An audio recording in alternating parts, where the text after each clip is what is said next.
This is Sally. She's an artist with a dream and a brush in hand. After years of selling her paintings at local markets, she finally took the leap and launched her very first online store, sallyshop.test.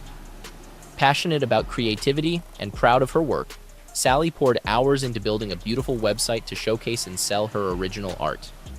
To protect her customer and their data, she made sure all passwords were stored securely, not as plain text, but as cryptographic hashes. It's secure, she thought. But what Sally doesn't know is that hashing doesn't always mean security. And this is where Kim comes in. He is an ethical hacker, a penetration tester hired to find security flaws before the real criminals do.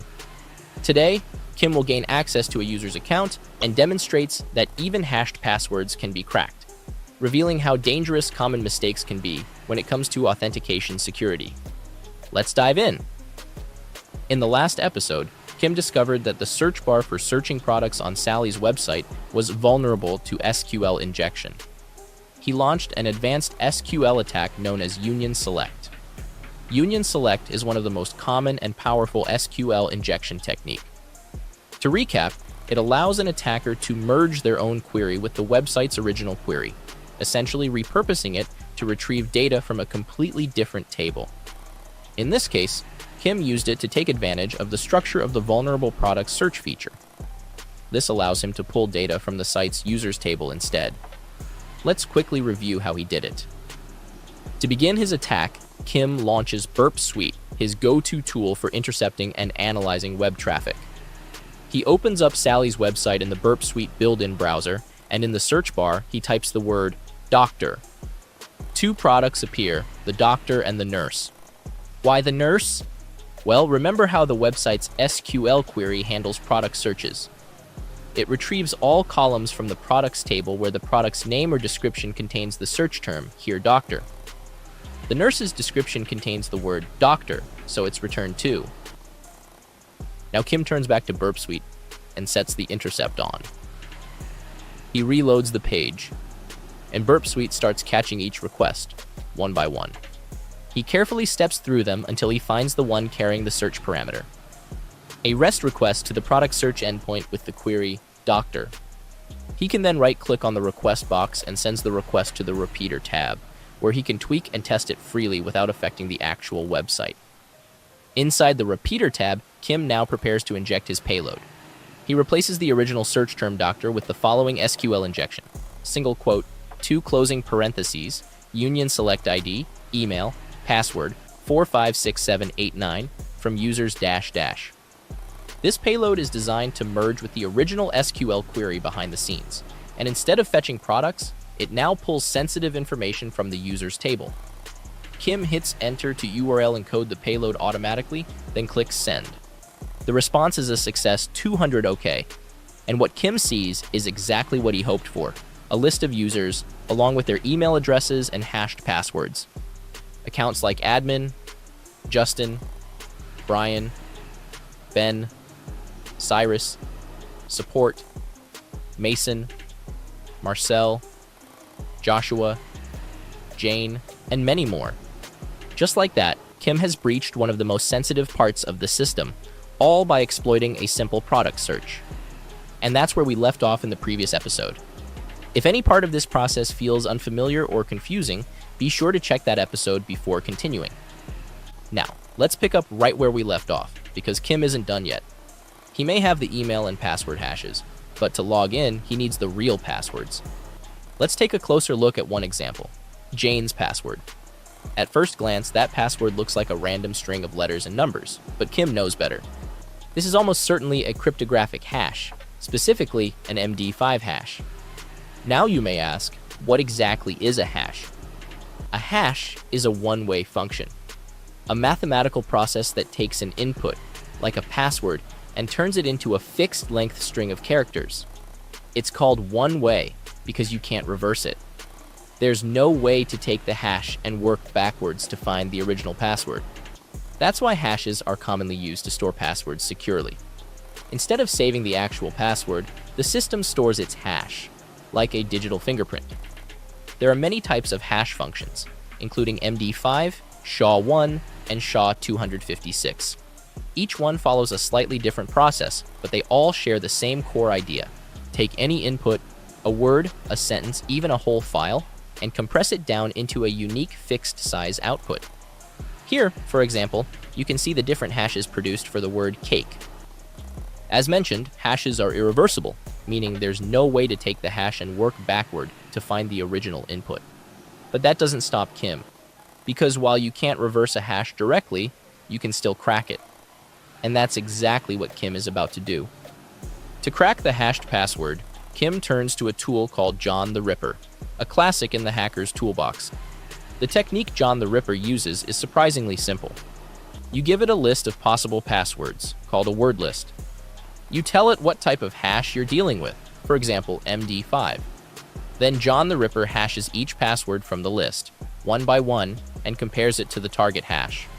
If one of them matches, boom, the password is cracked. This method is called a dictionary attack because it uses a predefined list of likely passwords, often taken from real-world leaks. And when users choose weak or common passwords, this method works scarily well.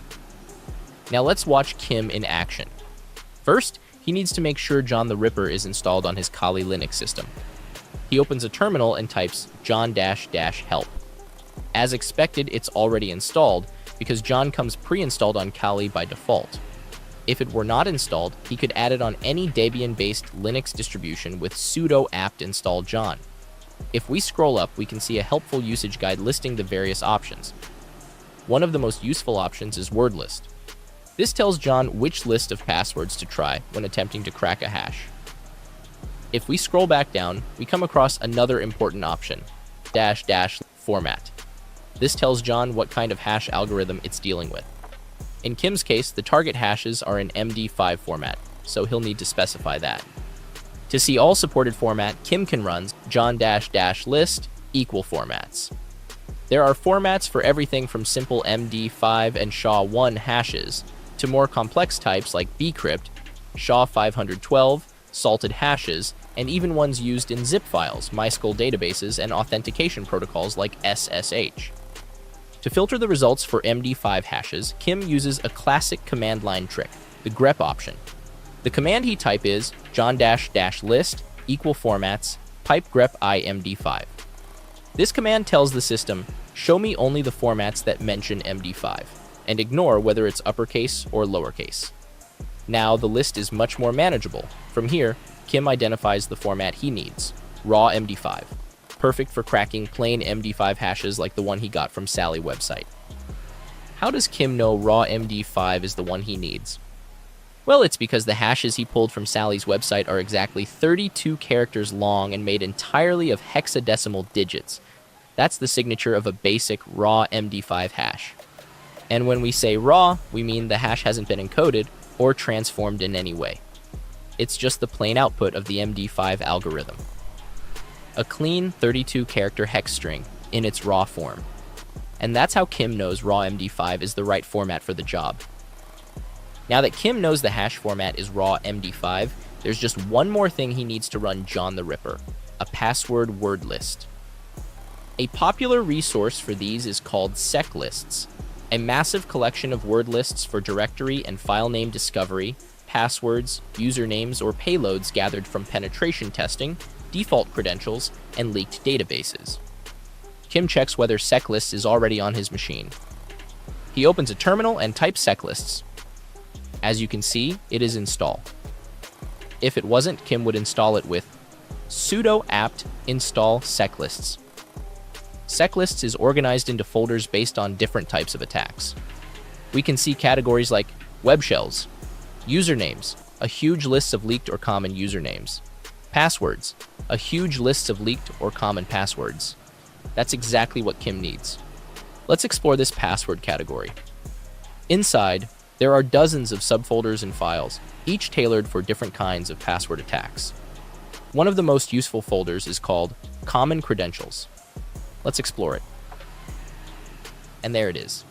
A whole list of password lists based on real-world credentials leaked from past data breaches. These aren't random guesses. They're the passwords people actually use.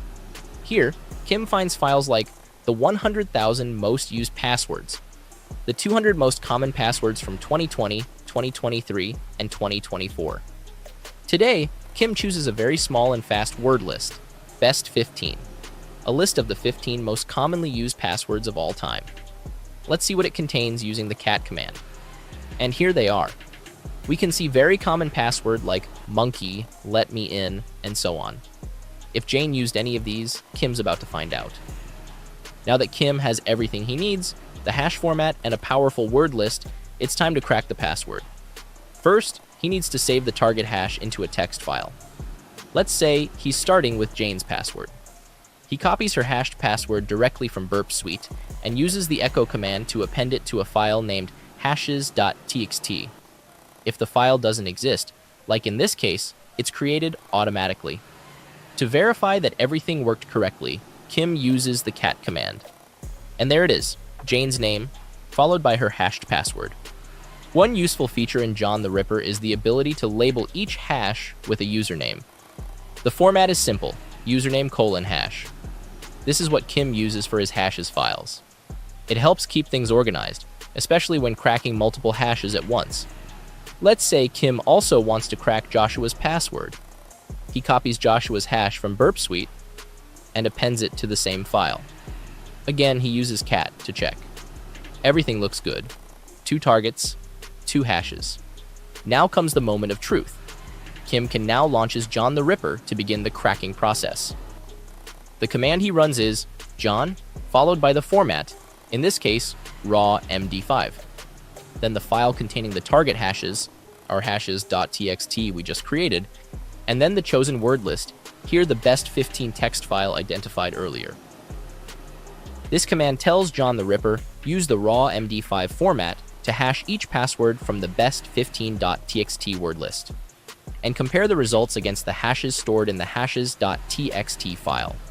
Kim clicks enter, and John the Ripper begins the attack, testing one password after another against each hash. And before long, boom, both passwords are cracked successfully. Kim can now see the results. Joshua's password is let me in, and Jane's password is I love you. With valid credentials in hand, Kim returns to Sally's website to test his access. Let's say he targets Jane's account. He goes to the login page and enters the email address he previously extracted using SQL injection, which is janes@sallyshop.test. Then he types in the password he just cracked, which is I love you. And boom, it works. The login is accepted, but Kim isn't in just yet. Instead of landing on the dashboard, he's hit with a second wall, 2-factor authentication. This is where Kim pauses. He steps away from the keyboard, grabs a coffee, maybe even some juice. And we'll take a break here too. Will 2-factor authentication stop Kim in his tracks, or will he find a way around it? We will find out in the next video. But before we go, let's talk about prevention. Here are a few simple but crucial steps that could have prevented Kim's attack entirely. Never use weak or common passwords. Weak or frequently used passwords are easy targets for automated cracking tools. Strong password requirements, sufficient length, special characters, and avoidance of dictionary words make attacks far more difficult. Always hash passwords with a strong, secure algorithm. Avoid MD5 or SHA-1. Rather use secure algorithms like bcrypt, scrypt, or argon2. Use a unique salt for each password. A salt is a random value added to the password before it's hashed. This means that even if 2 users have the same password, their hashes will be completely different. This breaks pre-computed attacks like the one we saw completely. Because if each hash is unique thanks to the salt, the attacker has to start from scratch for every user. This makes the attack way more time-consuming and often not worth the effort. That's it for today. Thanks for watching. If you found this helpful, hit the like button, subscribe, and turn on notifications so you don't miss the next episode, where Kim takes on 2-factor authentication. Until then, stay ethical and don't hash with MD5.